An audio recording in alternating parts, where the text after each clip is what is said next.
Jón Þór, hvernig hafa svona fyrstu dagarnir hérna í Kóreu verið? Jó, þeir hafa verið bara mjög góður, það er gaman að koma hingað og það er ekki hverjum degi sem mann gefst tækifæri til að heimsækja Suður Kóreu, þannig að það hefur verið virkilega vel hugsað okkur hérna og við höfum verið að æfa við fínar aðstæður og það hefur gengið vel að langt ferðalag og mikil tímamismunur. Það hefur bara gengið mjög vel allt saman og við erum bara spennt fyrir leiknum á morgun. Gengið sæmilega aðlaga sig að þessum tímamismunni og búin að ná nokkrum góðum æfingum? Já, það heilt yfir hefur það gengið bara virkilega vel og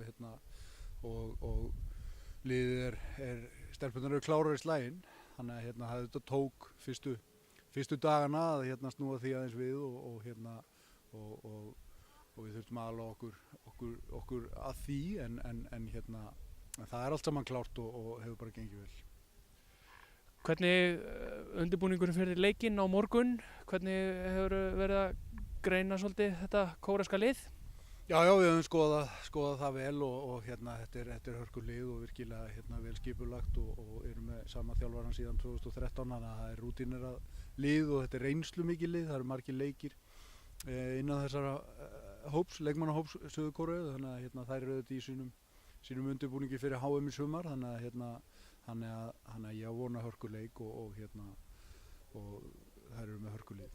Hvernig sérðu fyrir þér að leggja upp hennan leik á morgun?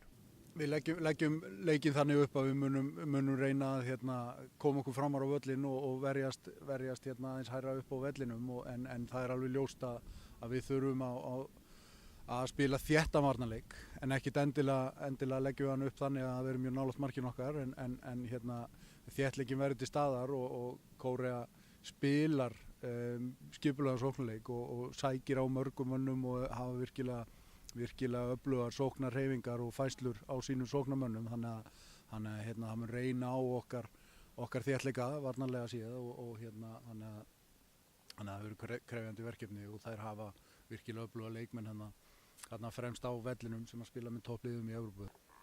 Hvernig er staðan á okkar leikmönnum? Eru allar klárar í leikinn á morgun? Nei, því miður þá erum við með 3 leikmenn sem eru ekki að spila á morgun.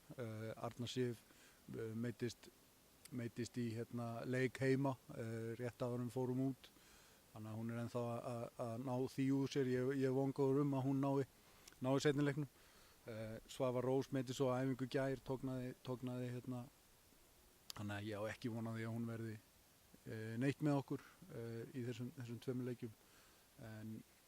Og Elísa Viðars, hún er að glíma smá meiðsli í læri og þannig að þessi 3 leikmenn verði ekki með okkur í leiknum á morgun en Arna og Elísa gætu komið inn í seinni leikin. Annars eru allir í virkilega góðu standi og allir klárir.